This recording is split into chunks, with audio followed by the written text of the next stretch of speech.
one of my big healthy fears I have is not being able to be in control of my own thoughts and actions. Yeah. Which makes me very afraid of wanting to put anything in this vessel of mine that may change, and that may be mood altering to me. Don't Hide the Scars, a weekly podcast focused on addiction and recovery. Created by the nonprofit PAIN, Parents and Addicts in Need, and founded by Flindt Andersen. Hick Cheramie, thank you for joining founder of Parents and Addicts in Need, Flindt Andersen, myself, Jason LaChance on Don't Hide the Scars. Flindt, Jason, humbled and honored to be here. Thank you so much.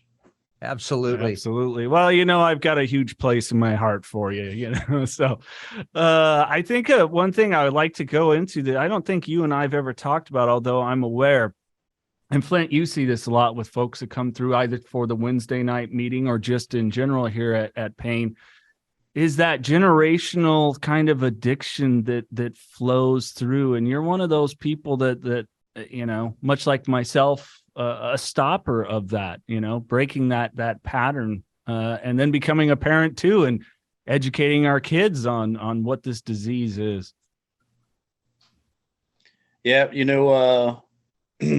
We've spoken before about, generational trauma, generational addiction. And, I come from a long line, like a high percentage of people, in addiction, do come from families that have dealt with substance abuse in some type or way, rather it be pharmaceuticals, alcohol, street drugs, whatever. It's all bad. So yeah,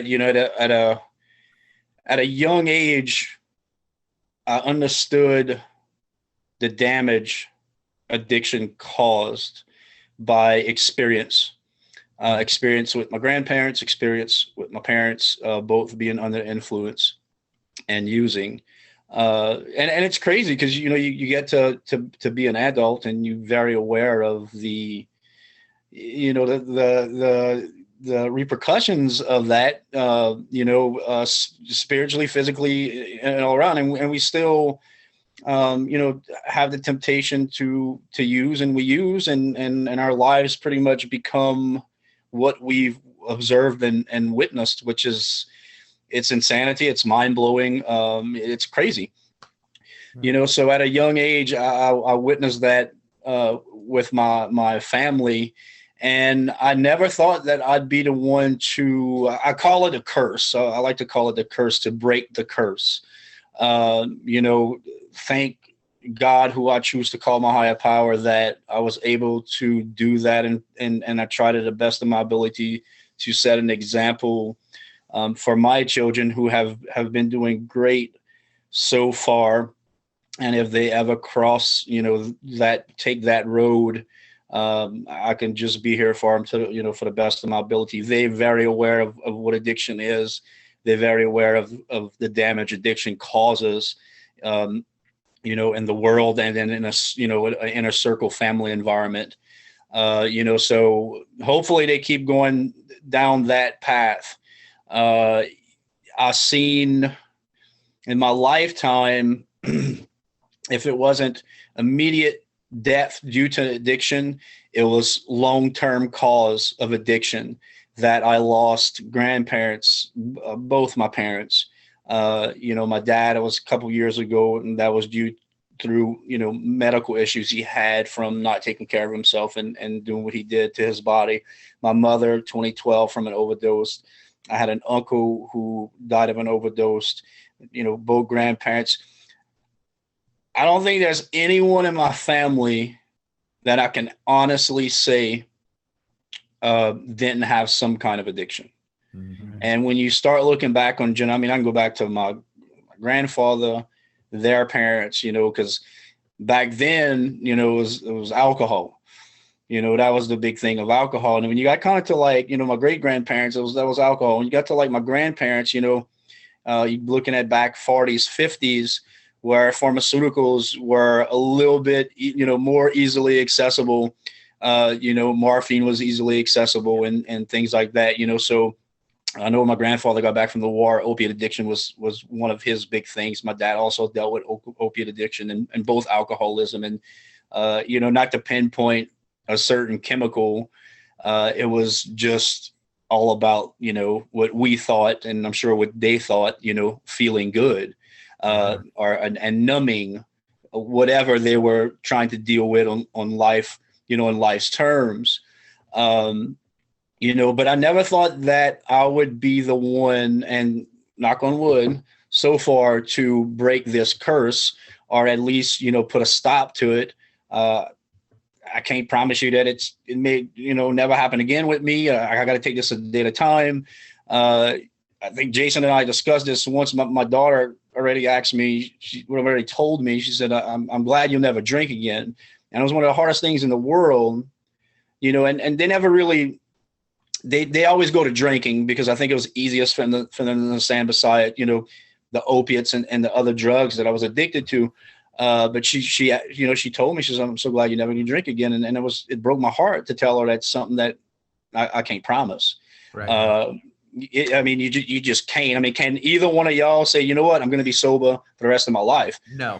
We don't know that. We may, if we're not spiritually fit, if we're not doing what we're supposed to, if we're not staying out of self, if we're not providing some kind of service work, we can easily go off track. And then some traumatic happened to us, or, a rough patch of life hits us. And we don't know if we're not spiritually fit or we're not doing what we're supposed to do, we can easily, go back to that. So it was pretty hard to tell her that, and then have to break that down to her and explain to her that, what, this is not long-term. And I don't remember if it was a text in our group text or I mentioned to you guys, but when I'm on my deathbed and I know it's the end, I think that's when I'll be able to say, I got this. Yeah, if I die sober. Right. And I believe that's the only time that we can say, you hear a lot of people with that attitude. I've got this. I've got this. I've got this. We never got this. Right. We never got this. Never. It's constant work. It's like working out, like me working out my acting muscle. It's constant work. It's something you have to constantly stay on.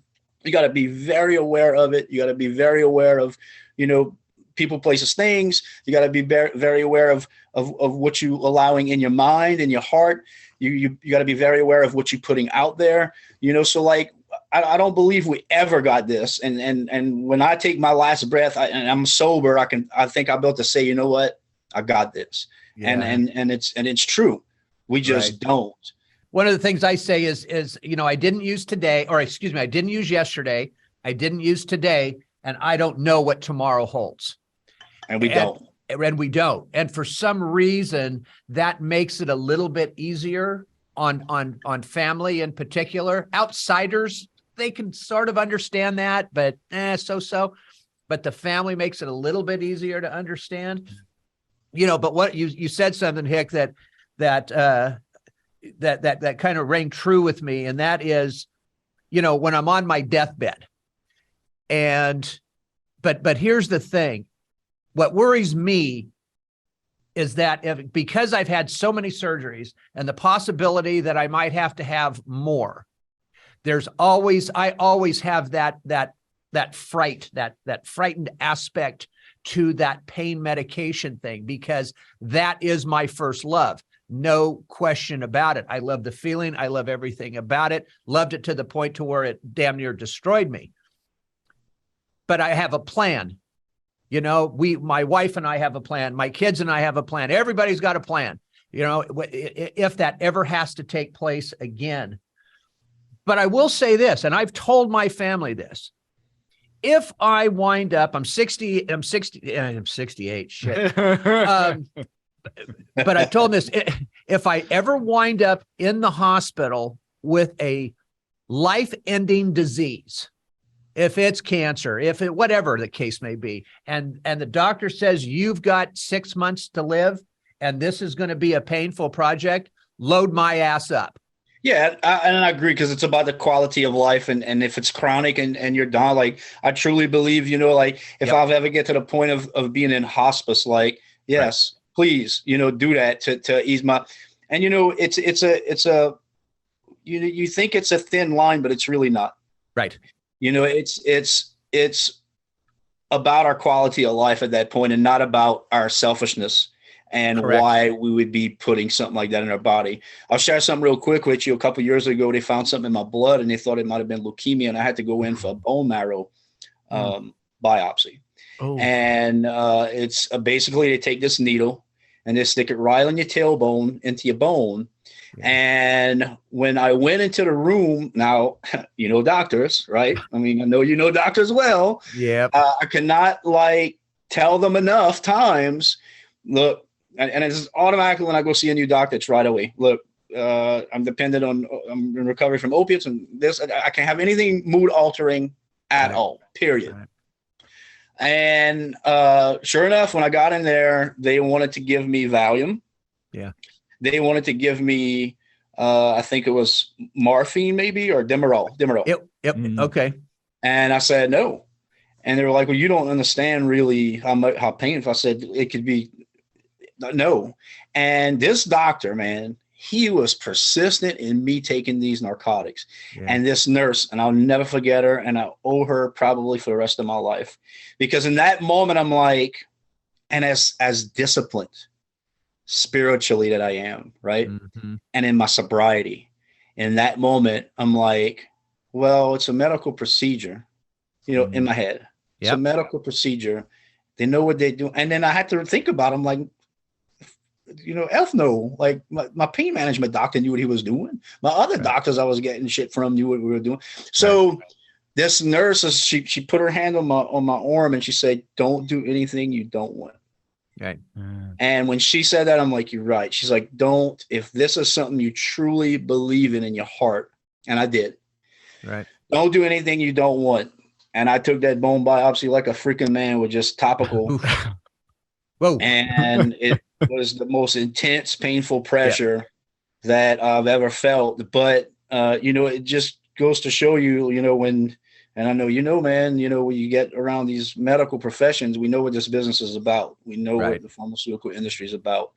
It's about money and it's about getting people sick. Yep. So I was faced with that and for a tiny moment and I was kind of upset that I had that thought, but I'm like, you know what? I didn't go with that thought. Yeah. But don't ever beat yourself up for that thought. Yeah. And I didn't. Good. Because look, I, at least with me, I know what I can lose. I mean, no question about it. I'm coming up on 22 years here. And so when I go in to have a procedure, this may sound weird to people, but whatever that procedure is, bone marrow, which I've never had, but I know the pain that causes, right? I've had things shoved up, where, and I'm not talking the back end. Okay. I know what that pain level is. So there may be a time where I'm in a doctor, I'll say, no, I don't need that. Okay. I don't need that. But, you're going to do that to me? Absolutely. I'm going to need that. And there's something about the brain, at least again with me, that I have never had an issue coming out of a medical procedure. Look, I had open heart surgery twice. They're not going to give me a damn aspirin. Right. Yeah. I mean, this is cutting your chest open and breaking your ribs and everything else in there. So aspirin ain't going to work. New Perceptions North, the premier drug and alcohol treatment and recovery center in Central California. A full continuum of medically supervised, top-quality care with programs for detox, inpatient residential treatment with dual diagnosis, intensive outpatient treatment, sober living, support groups, and more. With 50-plus years of combined experience and sobriety, Flindt, Andersen, and Thelma Gatlin Wilson provide adult men and women with the highest caliber of professional health care, treating each client with compassion and respect, and a safe, comfortable environment. To begin the process of recovery, to proudly create and sustain a life without addiction, call 559-978-1507 or visit newperceptionsnorth.com. But again, as long as, and again, everybody's different. But for me, I just kind of know where that pain level is on what I can take and what I can't. And when that's over, it's over. I've never had the obsession or the compulsion to use afterwards. Plus I know what's on the table. I know what can be taken away from me in the drop of a hat. Now, early in recovery, it may be different. Yeah, that's what I was about to say. I mean, you know where you are in your recovery. You know that you're spiritually fit, or whatever you may be doing to stay sober. You know, so you have 20-something years. I mean, that's and you, like you said, you know what you can lose. In early recovery, I think in that moment of time, I might have said yes.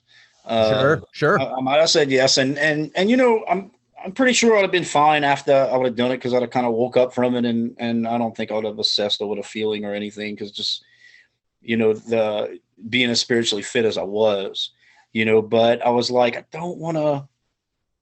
If I could take the pain, I'll take the pain. Sure. So I haven't reached where you are yet. I haven't reached to where like I may be in a situation to where knowing that pain level yet. And hopefully that don't come. I'm going to be 45 in May, and that don't come for a long time. And I continue to stay healthy, but I think that, preference, we know what our, after I think a long term, long point of sobriety, I think that we're very aware of what kind of situations we can put ourselves in. Absolutely. And Jason knows this, I've got a TV going all the time in my office. I just do. I got to have noise. I just got to have it going.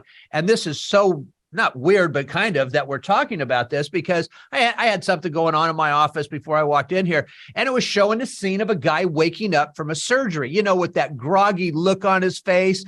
And I'll tell you something, there is not, to me now, I can't stand that feeling.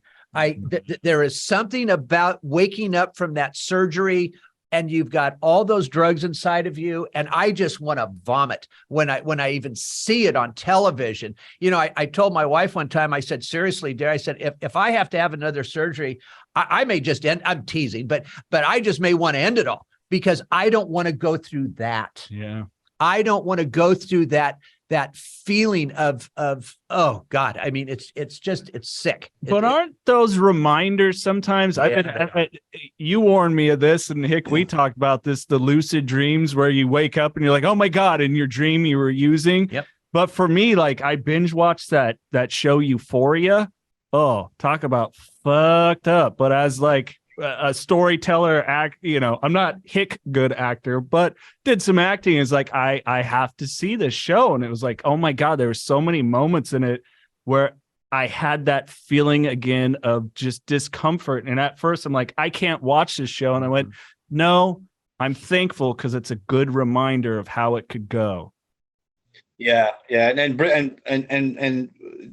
all brilliant performers at their craft. Yep. Because what they've done in that series is absolutely amazing, especially those scenes that are really tough to watch. But I always looked at it as number one, a healthy fear, right, and a healthy uncomfortableness, right, because it is a reminder, and it's something like you just you reminded me of something actually, is that when you said you wake up and you groggy and you.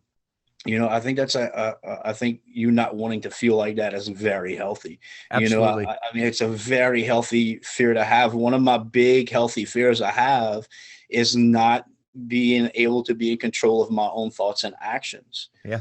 Which makes me very afraid of wanting to put anything in this vessel of mine that may change, and that may be mood altering to me. Right. So I think once we reach that point to where we have that healthy fear, it's not like way in the beginning of sobriety where we having those dreams and we wake up and then we're terrified somebody was forcing some upon us, or we were doing this and we're doing that, and we wake up. I've dreamt it, woke up in a dream, relieved, and then realized I was doing it, and then woke up in real life and in early sobriety, and I was like, I mean, breathing. Oh, that's heavy. like heart attack stuff right there. Yeah, man. Because I think we work so hard to get to where we are. Yeah. But it soon becomes, I think, a healthy fear, and just I haven't had a using dream. I can't even remember when. I just made 8 years in December, and I can't remember the last time. My girlfriend's coming up on 2 years, and when I was on Jason's show, we kind of discussed it.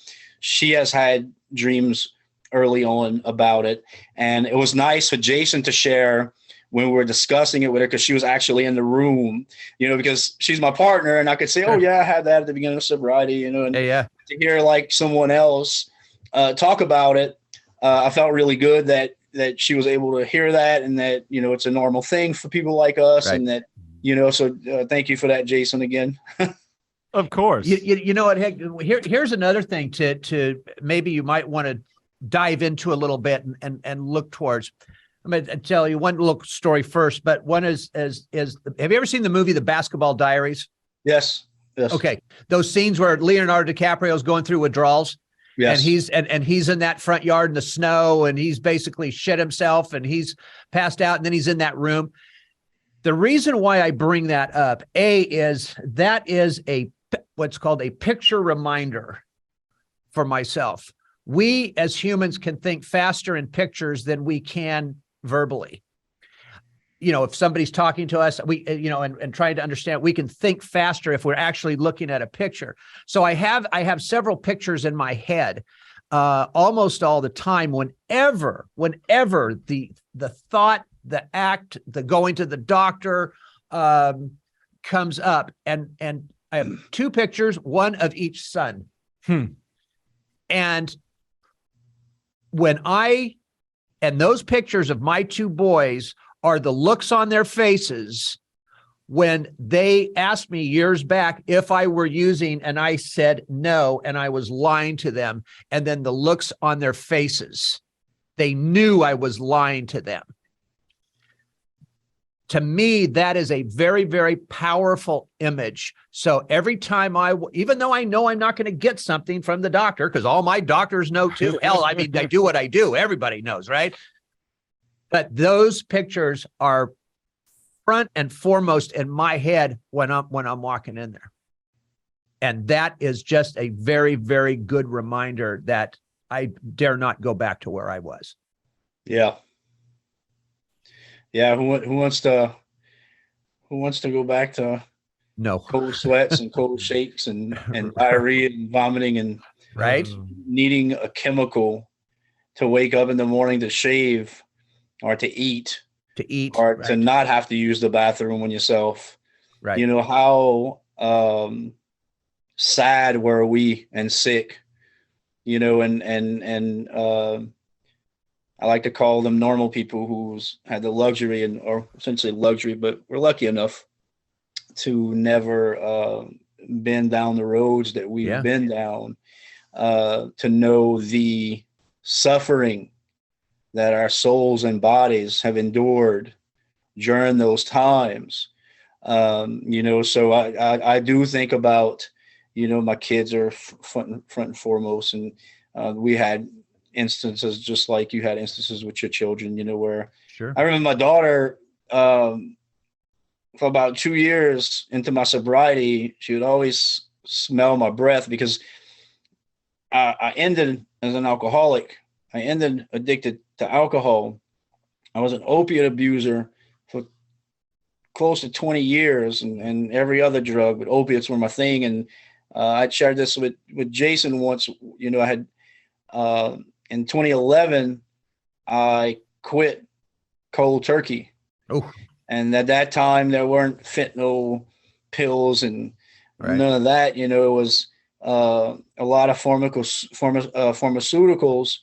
And then it was also fentanyl patches, which would get the gel out and use intravenously.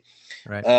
And I was a bad opiate addict, and I shared this with Jason. I moved back to my dad's, and I went cold turkey, and for 40 days, it was hell.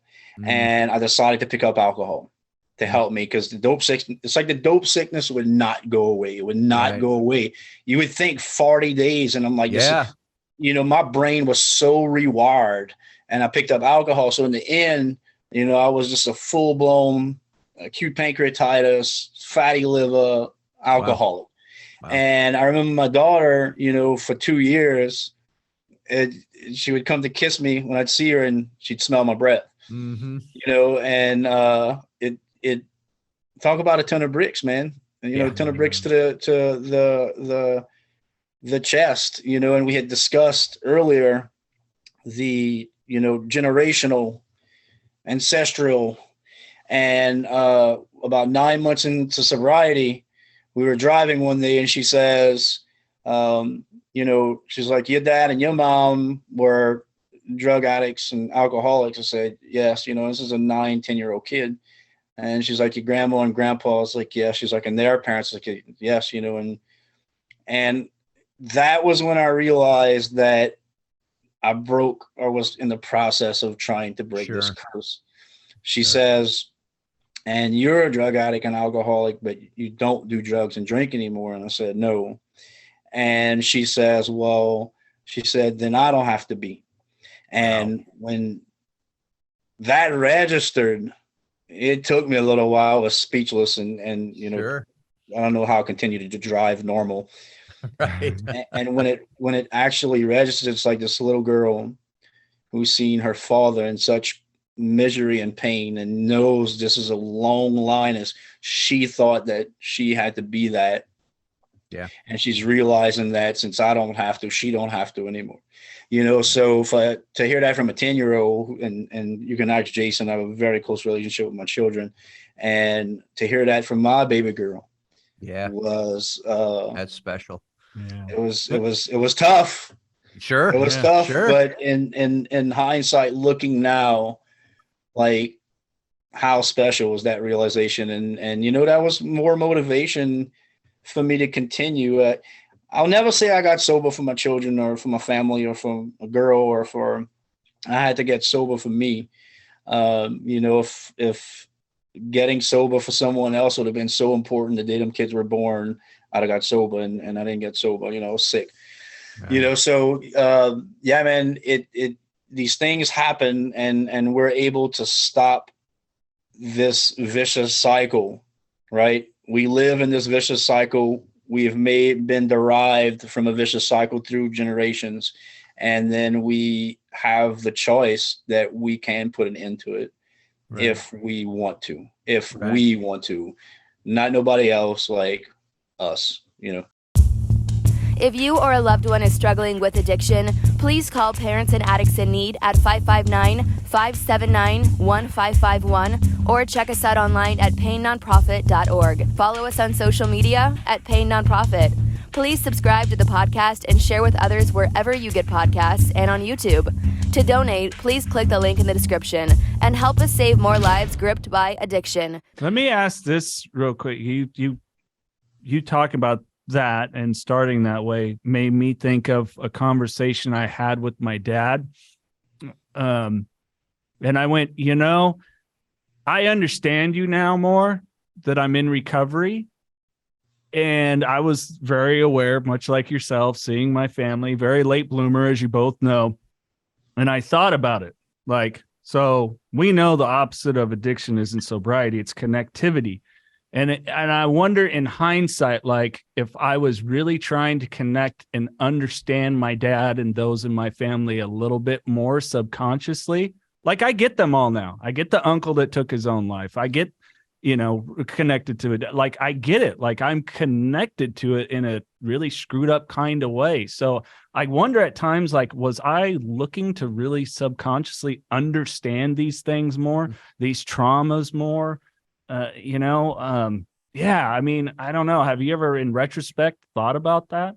Yeah, I have, and I think it was, you think about this, these are adults in our lives that are supposed to mentor us, and we look up to, and that we literally look at them as gods, as children, because we're so innocent and clueless to what God actually is. And that's the big thing to us, right? Our parents. And, you have to understand where they came from, right? So the ways that the average Joe, who, never went down the road that we went down, they were taught love in a different way, and they were taught understanding in a different way, and they were taught forgiveness in a different way, So for people like us who that's all we knew, of course, it's a way for us to connect because it's all we really know. You know, I joke about this, and it's so true. You know, like I got sober because I love myself enough that I didn't want to be that anymore. And, you know, like I never got taught that kind of love from my parents. Right. It was something I never witnessed. It was something that and I'm still trying to understood, you know, when I got sober, how important self-love was. And, you know, if our family actually loved themselves enough not to do what they did, of course, we're not going to understand to love ourselves enough not to do what we do. Right. You know, so I think that it's what we know. And I think that, I've shared with you before, my mother, we left when I was young, terrible drug addict. You know, I mean, from as far as I can remember, the only time we did bond was during drug use in like my 30s. Right. So that was my way to connect, you know. So I think that we've never learned, you know, going back to the self-love thing, I feel like I missed that with my family. I felt like I wasn't there that day in school when they taught it. I felt like I wasn't there in religion class when they taught it. And because I never knew what it was or never figured out what it was until I got sober, you know. So I think the bad things that with our family and with our family members, you're saying like your dad and this connectivity, I think it's the only way we knew how to connect, and that's all we were ever thought. Now, sure. Do I blame my dad and my mom for me being a drug addict? No. Right. I knew right from wrong. I made that choice. Right. I knew the repercussions. They were a perfect example of what not to do. Right. Right. So at some point, yeah, we had this connection, but at some point I became me. And I became a person that can make my own choices. And I became a person that knew right from wrong and what the outcome could be because I grew up around it. And I still made that choice. Right. Now, why did I make that choice? Probably because I had no understanding of what normalcy, any kind of normalcy was. I didn't know how to cope. I didn't know how to love, self-love. I didn't know how to forgive myself, forgive others. I didn't know what compassion was. I didn't know what staying out of self was. You know, so we not taught them things. Every day I thank God for my sobriety, right? Or whatever you're high up. I'm sure you're both grateful for being sober right now. You bet. Yeah. But every day I also thank him for my addiction. Yeah, I see that. Because there's no way that I would have figured it out, I think, any other way. Right. Yeah. Because at an early age, I was a very selfish liar, cheat, not only to others, but to myself. So I'm truly grateful for my addiction, and I'm truly grateful for my sobriety. I wouldn't have one without the other. Right. Right. Right. So going back to your connectivity, I completely understand. I completely agree with what you were trying to say about that. I think it's the only way we knew how. Yeah. Mm-hmm. I truly do. Yeah, no, it's interesting when you said you're grateful for your addiction. So am I, by the way. You know, the outside world doesn't understand that. It messes them up. You know, they don't get that one at all. But I do want to go back to one thing, because I am a firm believer that, you know, it's sort of like Jason at the parent meetings when a parent will say, you know, maybe that was God's plan for my son. And my immediate response to that is no. That was not God's plan for your son. That was not God's plan for you, Hick. It was not God's plan for us, because at least from my God, he does not want his children to be in pain. He does not want them to suffer. But while while I'm in that addiction, he never forsaked me. He was always there. He was always there for me to turn to. It's just I had to get to a point where my brain could understand when he was speaking to me. And again, I don't mean verbally, but that still soft voice of his when it comes in and goes, "Hey, you gonna listen to me here? It's getting about time." But it's kind of a weird situation, because on one hand, our brains are so ass backwards at that point. Half the time, I don't think I could have understood when he was speaking to me, because other people go, "Oh, you're just high," blah. Well, I also believe, though, that there does come a point in our addiction where he does get through to us and says, "You got a choice to make here," because he's always going to be a God of choice, God of free will. He's given us that free will to make that choice. Now, we can either go with him or we can stay in the bullshit over here, and by the way, going with him doesn't necessarily mean you're going to jump right out of the bullshit either. Yeah. Right. Because he doesn't do his "I Dream a Genie" move and the withdrawals go away and all the problems go away. No, we still got to face it. Just with him, it's a little bit easier to face. Yeah. And I everything you just said, I completely agree with. You hear there's no mistakes in God's world, but no, there's plenty in man's world. Right. Yeah. And one gift he has given us is, as you said, is the freedom of choice and free will. Right. The day that God spoke to me, the day that I was, there was times in my life where I was homeless and I was a heroin junkie, and I had some really low days, and we all have those war stories.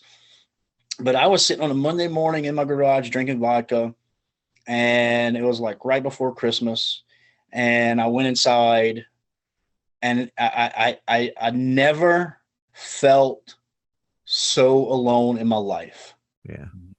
Not when I was sleeping on benches, eating off the street, whatever. At that moment, I had never felt so alone. And this is when it all happened. I remember it was close to Christmas. There was Christmas presents. The kids were coming, and I was like, I can't do this anymore. Like. Right. I didn't realize right there that I had completely surrendered. And I remember getting on my knees and crying and sure. and basically saying, do what you need to do with me. Because I give up. I'm not trying to fix me no more. I'm not trying to figure things out no more. I'm not trying to control this anymore. Like, do what you feel. And I cried, and I just cried. And I just remember crying so much. Now, of course, the consideration, I was highly intoxicated. Sure. And in that moment, still, this guy, right? The old Hick is there. Well, Christmas is coming. Yeah. I start bargaining, right? Yeah. And I swear God talked to me. And this is 8 years ago, and I still get pretty emotional about it. It's okay, man. But he said, you're not going to be here next Christmas. Because I was saying, I was like, it's Christmas and my kids are coming. And he said, you're not going to be here next Christmas. Wow. And something happened in that moment. I still cannot explain it today. Right. Probably will never have any other understanding than that God spoke to me. Right. And after that moment, I picked up the phone and I said, the most important words I've ever said in my life is, I need help. Yeah. And that next morning, I was off to a treatment center.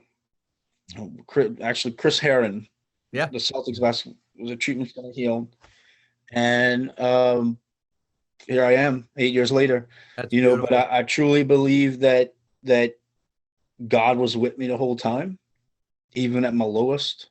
Right. There was a reason that he allowed me to continue to wake up, because there's plenty of days I shouldn't have. There's plenty of days I didn't want to. There's plenty of nights I went to bed putting stuff in my body not to wake up. Right. And yeah, he saved my life. You know, he saved my life, and he saved my life in not just that moment, but carrying me through it all. Sure. And, you know, to each in their own. Like I said, I choose to call my higher power God. I have a personal relationship with God of my understanding. And, you know, there's not a day that goes by. There's not a morning or afternoon or evening that I'm not in some prayer and meditation. Usually it's on my way home from work driving. In the morning, it's on my way to work driving. Sometimes it's the middle of the day at lunch. And I still like talking to him a lot. And, you know, even when I'm going through some trials and tribulations, you know, where back the person I was before I got sober would have easily picked up, and you know, he still doesn't tell me yes. You Right. know? He'll be like, no. Or he'll be like, not yet. Right. That's a big one. I got something better for you. Yeah. But, you know, he's never like, yes, this is it. Yes. Yes. Right. You know, I feel like sometimes he just kind of knocks me on the arm and he's like, come on, you're going to figure it out. You know? Yeah. But I truly agree with everything you just said, Flindt. You know, I got goosebumps thinking about your words, man, because I can completely relate to that. You know. Yeah. Well, thank you. You know, it's God. I just love that story. I mean, I just love it. I was crying, but they didn't drip out of the eye this time. We're not finished. Last time I was like, well, you know, it's just what amazes me is that, you know, there's three men sitting here that completely understand what everybody is talking about, you know, and I wish that, not really. I don't wish the outside world would understand so much, because I kind of like to keep this with the guys and everybody that's in recovery. You know what I'm saying? I mean, it's so difficult to explain some of this stuff to somebody that's outside of it. I think it's because we spent so much time playing God that we finally got to relate. Oh shit. Wait a minute. I apologize. I've been trying to play the role that you're supposed to play. And now that I'm not, it's like, you know, it'll hit you upside the head a lot. You know, it does. What I say, I forget who we were talking to, you know, a sick man has one problem, a sober man has 1,000. And you know, it's like, whoa, I do. And you'll text me this, hey, you know, keep your faith. And it's like, oh shit. You're right. It's not. I can send Hick like a 2-page text message, and it's just a little one line back. It's like, there you go. Oh shit, you're right. You got what I've learned in 8 years of sobriety is to keep it as simple as possible. Yeah, you bet. You know, I have to, because I'm very capable of making things bigger than they are and more difficult than they are. I've done it in the past. It's most of the times that I got fucked up was because I took a situation and turned it into this grandiose thing, you know. But it's when you look at it, it's really simple. All right. Stay spiritually fit to the best of your ability. Use those tools daily to the best of your ability. Stay out of self. Treat others with love and compassion. And trust the fucking process. Right? That's it. And that's all you can do, man. I'm going to add one more. I'm going to add one more to that, Hick. That's tell the fucking truth. Tell the truth. Right. Yeah. Just tell the truth. Hey, look, and not just to other people. That's right. Be honest with yourself. That's right. I got a question to ask you, and this is just coming right out of left field.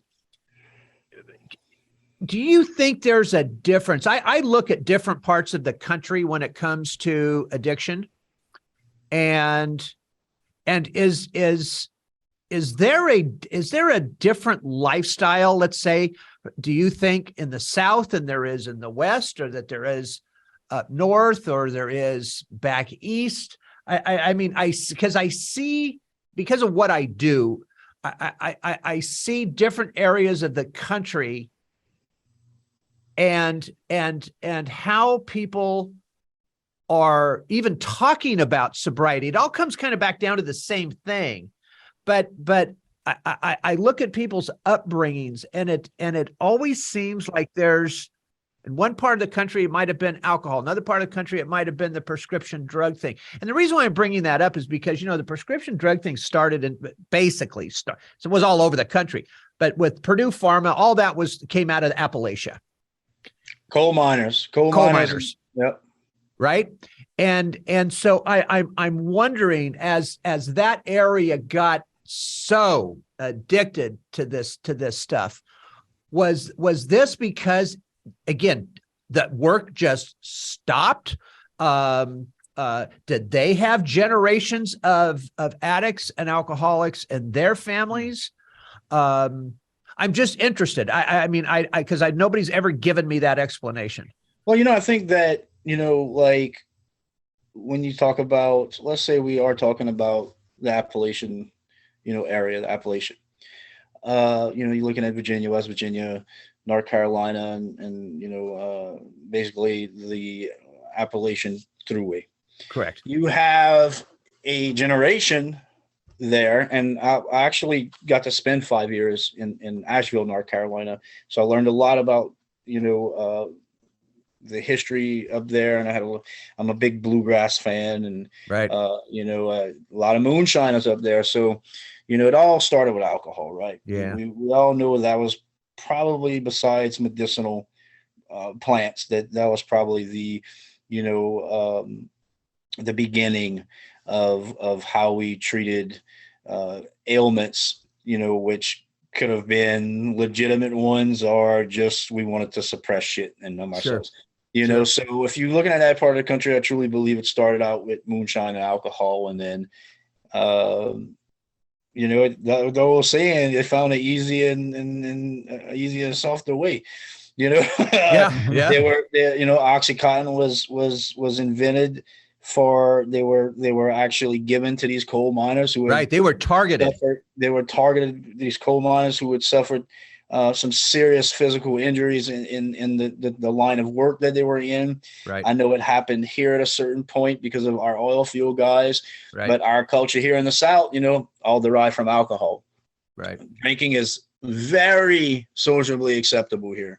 And when I say very, I mean very. Right. Mardi Gras, pig roast. Right. We call them boucheries in French. Pig roast. You got kids drinking, parents giving their kids beer, and there's kids right now. It's crazy because I have a lot of people on Facebook, and then I have a lot of people from my community on my Facebook, and these are all underage kids and pictures with alcohol, and sure. I think when we started that age with that, I know at least for me it's fun at first, right? Yeah. It's fun. We do this for fun, but being in a certain environment, and especially if our parents are doing it, going back to the whole generational thing where we're not really learning how to cope with life on life's terms, we soon get to a point to where we can't handle things. Right. And that is the easier, softer way for us, the easier way for us. So you have alcohol, moonshine, East Coast. You have it here in the South, California, cocaine. Cocaine started coming to California. And you had pure cocaine coming from Colombia into California. Yeah. So the thing is that I think, yes, every region probably started with alcohol, and then other drinks come. Some were targeted for pharmaceuticals, some were targeted with street drugs. Some, you have Texas meth right now. I think where we at now, we fucked. Yeah, we are. Our children are fucked because there's no certain big drug in a certain region. Fentanyl is fucking killing Everywhere. people everywhere. It does not fucking discriminate. Right. Methamphetamine, the pharmaceutical industry. I'm starting to see a little, tight down on like A little bit. these Yeah. shit doctors that are really getting hit, and but guess what? It ain't fucking going away.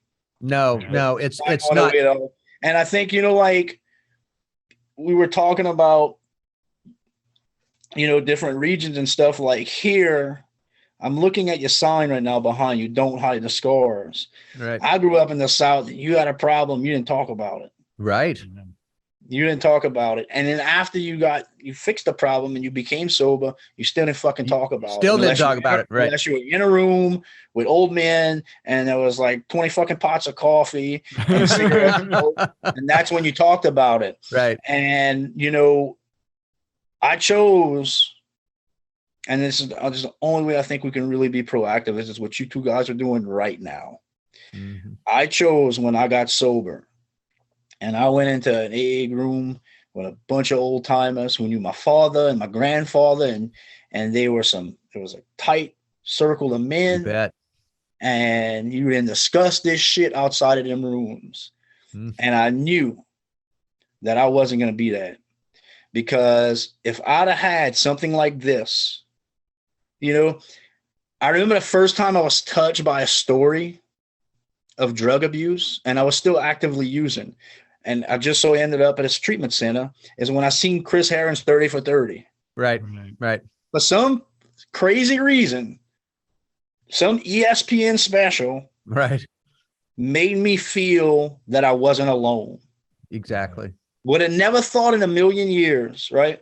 Right. That was something that would have made me feel not alone in what I was going through and what I was doing in my life. Right. Even though he was an NBA basketball player and he had a lot of money and this and that, it all boiled down to it. And then I remember when I was in treatment doing the smallest of service work, like really humbling yourself, like he washed dishes for like months, in that little bitty room or whatever, so going back to,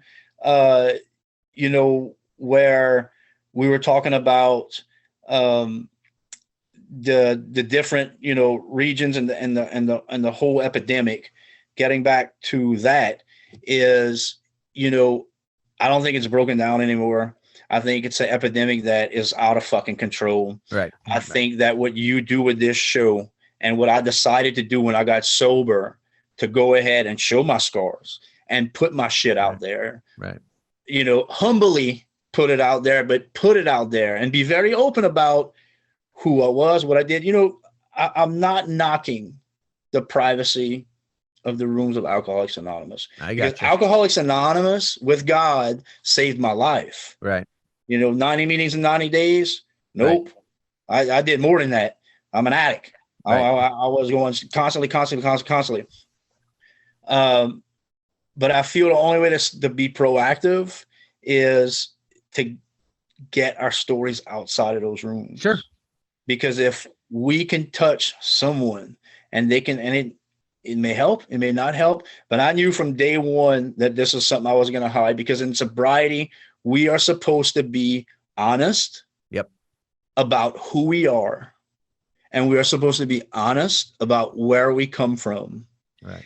And it will not help anyone if I'm doing it inside a room, because some people are intimidated by those rooms. They are. Yeah. Some people never make it to those rooms. That's right. Because of the tight group, it's old tradition. It's old tradition. So the don't hide the scars thing, minds were very open way in the beginning, and they will continue to be open. I will speak freely to anyone about my addiction, what I went through, right, the shitty parts, the good parts of sobriety, all of it, open book. Right. And I cannot tell you in the past, I don't know how many years since I've gotten sober, since I was able to share this, that people have came to me. I don't want to give numbers, but a lot of people got sober because of what I was open with, what I was open about. Of course, like, that's what it's all about. Years of sobriety because they called me up one day. They were too afraid to go into those rooms. They were too afraid. And, you know, they went and they found their own way, and they found their own step program, whatever it be, Celebrate Recovery, Alcoholics Anonymous. I'm all about whatever works for you, man. If you're a good human being and you sober, you're truly sober, like, more power to you. But it's amazing the people that have come into my life and who are living a substance-free life, a life that's manageable, and they're just good fucking human beings, you know, because I decided to say something. Right. Exactly. You know, and you said something really important right there. You said completely sober. Okay. Nobody, Hick, we have this discussion around here all the time. The talk about abstinence, you don't even hear it that much out in the world anymore. It's all about harm reduction. It's about keeping somebody on something, okay, to take that easier, softer way. Well, let me tell you something. When, you know, and one of the reasons why I asked about the regions is that, you know, when it wasn't the Chinese that created the heroin problem, it was Britain that created the heroin problem. And so when China, they fought, this is what's so, I don't even know what you call it, but it's so weird about this whole thing, because back in the 1800s, whatever it was, when China finally said enough of this shit, okay, China literally, I mean, this is, I don't know if this is good, bad, or what. They solved their heroin problem. They locked everybody's ass up. This is back in the 1800s, okay? Now you come full circle again, and now the fentanyl's coming from China, which I find just almost mythical. But they ain't got a problem there. But they don't have a problem there. And I'm not saying we lock everybody's ass up. That's not what I'm saying. But look, it's gonna, in my opinion, it's gonna come down to a couple of things. It's gonna come down to people like us, yes, telling our stories. But you know something, Hick? It's also going to take, like we said in the earlier podcast, you guys taking this thing and running with it, telling the truth, not being afraid to take some shots back, okay, from those that don't agree with you. Because, brother, if we don't stay on this abstinence train, we're never going to see people get truly sober. I have to push the abstinence thing. That's the only way that this thing is going to work. And on the other side of that coin, and now I'm on my soapbox for just 10 seconds. Go ahead. I'm not. Okay. I wasn't putting the brakes on you. If we don't start aggressively coming after Mexico and China on this thing, they are going to run us literally into our caskets. Yeah, they're going to wipe out our population. They're already. Do you know that I work with DEA here. There's less than 5,000 DEA agents worldwide that are working on the fentanyl epidemic. That's a fact. That is an absolute fact. First of all, that's about as sick as I can hear something. Drop in the bucket. It's a drop in the bucket. 5,000 agents in the world? Are you kidding me? That's the truth. That's coming from a DEA agent. Okay. But again, if we don't start doing something here, again, protecting our borders, people can't tell. People in this industry, though, Hick, they've sat right here on this show and said, "Oh, it's a waste of time. It's a waste of time and resources and money to go after the cartels. It's a waste of time and money to go after China." No, it's not. We have to show some force somehow to stop this thing, because that's what they're driving us to. I don't know. What's your take on that? You know, I do agree with you. But I'm one man, and I try not to get too involved in I get it. Big, complicated things like that. But I do agree with you. There's things that are being allowed that shouldn't be allowed. Yeah. By people who are bigger than all of us. Yeah. And have more money than all of us. You know, I would truly believe that there are powers that be in this country that are profiting and that are allowing this to happen because they are profiting, rather it be financially or rather it be through internationally, financed, plans. But I do truly believe that there's something big behind it, that unfortunately is, out of people like you and Jason and I's control. Sure. Which is, I'm not saying we have to accept that. I'm saying that, as far as for me is, I'm doing what I can do on the level that I can do it at. Yeah. Because I just truly believe that there's people in our government and that is profiting off of this. And, we've seen it back, early on with cocaine and the Central Intelligence Nothing Agency. new. Yeah. Right. We seen what how they were benefiting from that. We can get angry about it, and but I think the most important thing is sharing our story, having the connections like you have with the DEA, 5,000 DEA agents. That's nuts. That blows my mind. It was something that I wasn't aware of, an exact number like that. You have 2 countries right now that are really mass producing it between the cartels and China. China's a big country. Mexico is a big country.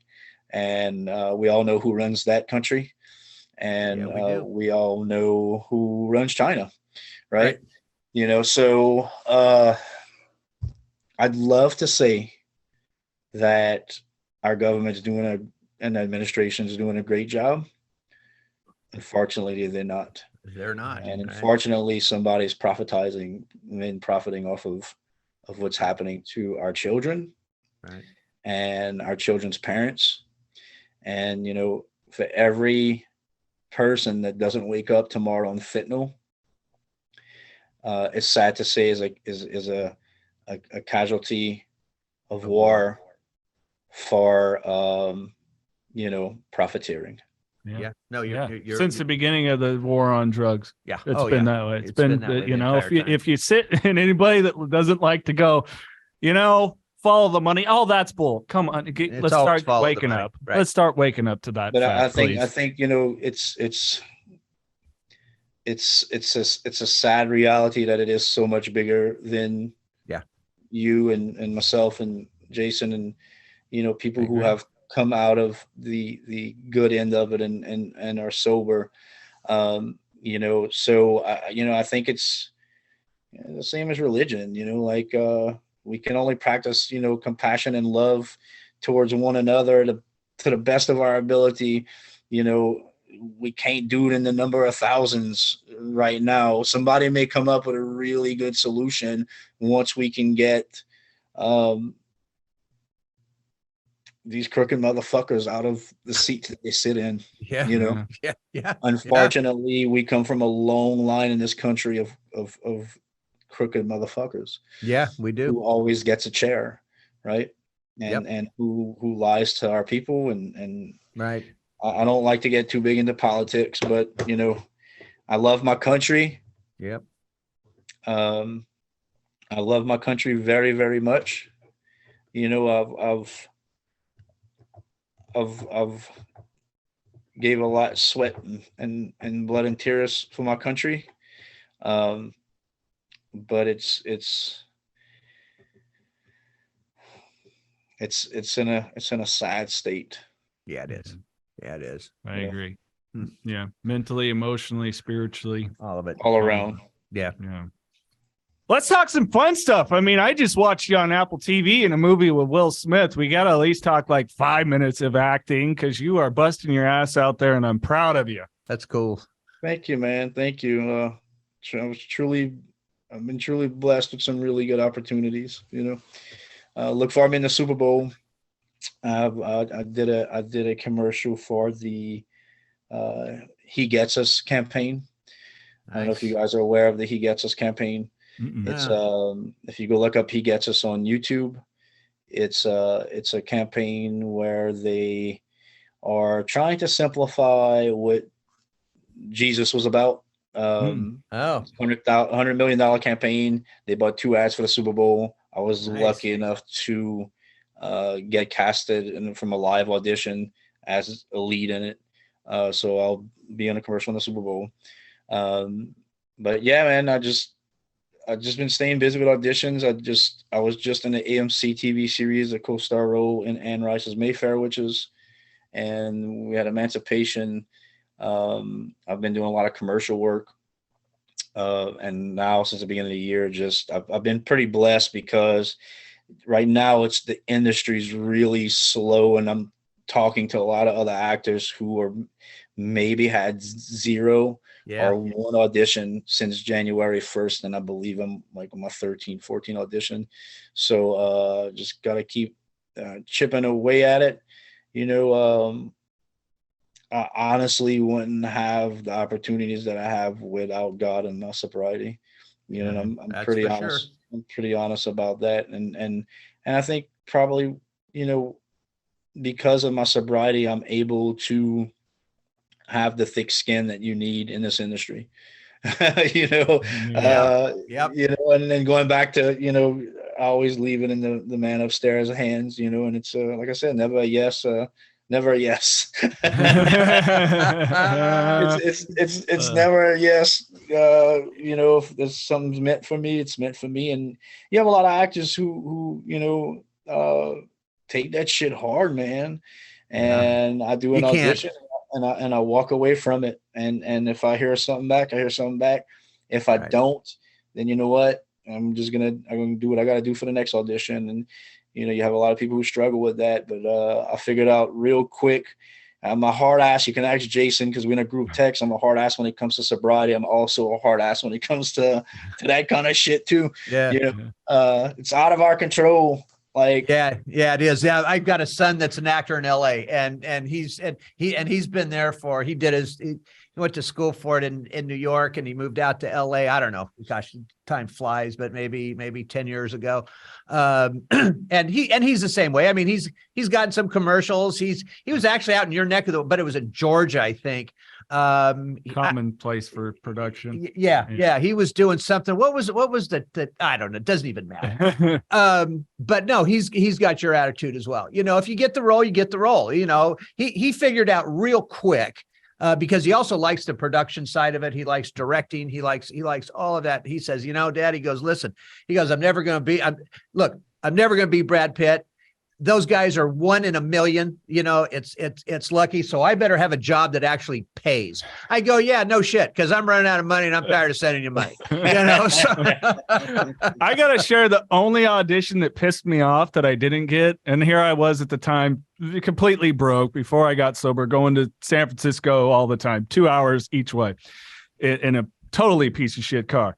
I auditioned for Just for Men, which I will let people know now. Yes, this beard, I color it. Otherwise, I get a huge gray streak just in one spot, and I can't have a lack of symmetry. No. I walk in there for a Just for Men commercial, and the guy goes, wow, your beard and hair are really colored up. And I use Just for Men, and I do the shots. I did not get a call back. I'm like, really? I use your damn products. I was the perfect person for that. Other than that, you never know. I mean, my son actually, Juilliard invited him out for an audition, which was pretty cool. And he didn't get in, but Juilliard takes only like 25 people a year or some crazy number, and it's like he said, he goes, that was an honor just to get asked to go there. Definitely. And, like I was thinking about opportunity, any audition is a win.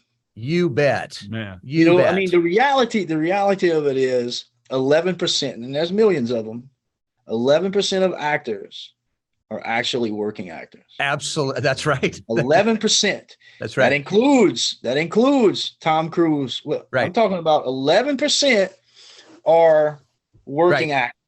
The ones that are all in the guild or whatever. I mean, that's what it is. It's all, yeah. And I'm like, I'm still not, I'm SAG eligible, but like, I don't need to be in the guild. Like, why the fuck I got to pay union dues right now when I could still work for a SAG rate? I mean, that's all I do is work for SAG rates, and I still make the same amount of money. I'm not going to count on the union for insurance, because I'm not going to make 28 grand a year on film, Right. you know, on SAG rates. So like, I'm going my oil field insurance. I got great insurance, and I got a great job, and I got a company vehicle, and I got a company phone, and you know, like, so why not? I can act and work the oil field. I get the best of both worlds. Absolutely. You know, but only 11% of actors are actually working. You know, working, and they make an actual living annually off of just acting. Right. I know, and I accepted a long time ago. I had an acting coach. He's like, if you don't shave your beard, he's like, you're never gonna book anything. Well, guess what? I shaved my beard. I stuck to my guns because I started growing this beard when I got sober 8 years ago. It's been long, it's been short, but I've never shaved at all. Right. 8 years now. And you know, I knew from the beginning I'm gonna be a character actor. Yeah. I'm only fit for certain roles. That's right. I'm not the clean cut guy. I'm covered in tattoos. That's just who I am. Right. I accept who I am. I accept the opportunity that I get for who I am. And you got to keep fucking rolling, man, and chipping away at it. And you're going to stay happy. Right. You'll stay happy if you can accept that, you know. When my son comes home, we never know what he's going to look like, you know, because there's times when he's had a beard like yours and he's had his hair. He looks like he stepped out of a Viking movie, you know, and then there's other times he's actually had a mohawk. Right. And it goes, well, I had this part. I go, God, thanks for telling us, you know, I mean, kids, what are you going to do? It's a crazy industry, man. It is. It's you got to be a special breed of person. Yeah. To be in that industry. You do. It'll break you, or it'll make you, or you'll just stay copacetic with it. I'm at the copacetic moment. You know, I'm comfortable with what's going on. My agent's happy. I'm happy.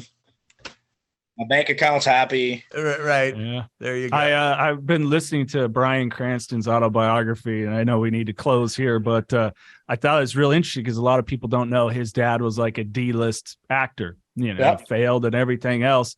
And he's talking about it, and you can hear the difference between him and his dad was he did it because he had to. His dad did it because his ego had to.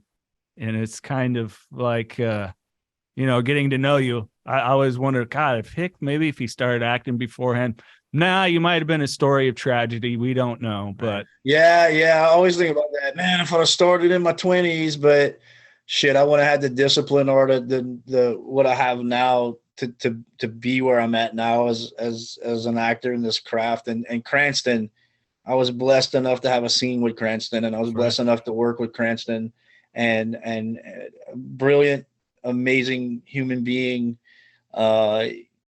He's just a good guy, man. He's just such a good guy. Yeah. You know, there's when we say the word if, that always reminds me of that saying I had, if my grandmother had balls, should be my grandfather. So, you know, all the what ifs, you just throw them out the window, man. Flindt. We are where we are today, and we only can do what we got to do today. And then that's right. Whatever tomorrow brings, we'll handle that too. Thank you. This has been an absolute pleasure. Seriously, I'm proud of you, man. Eight years doing it. You're passing it on to your kids. I think that is just amazing. You're a good man. Oh, very kind of you. Thank you. I'm gonna say what my girlfriend said. You know, about a year into sobriety, she was, and I'm gonna hurry up and wrap it up. She was, you know, when we quit drinking or quit doing drugs, it's hard to like socialize, and it's hard to walk into buildings with people. We have to relearn everything all over again. And she turned to me one day and she says, we went to this event, and I'm surrounded constantly by a lot of people, so she had to get on that train quick. Right. And she turned to me and she says, "Look at me raw dogging life." I was like, holy shit, I think that's all we ever do in sobriety. You know, if we're truly sober, no mood altering chemicals, no weed, no nothing. Right. I'm talking about clean and sober, truly clean and sober. Zero, absolute. I said, we fucking raw dogging life.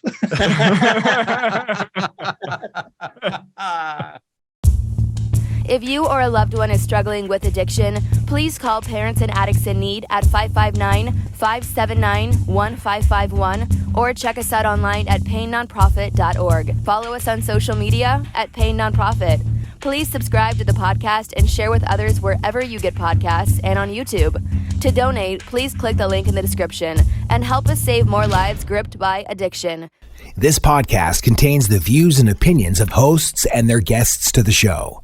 The content here should not be taken as medical advice. The content here is for informational purposes only. And because each person is sharing their unique perspective, please consult your healthcare professional for any medical questions.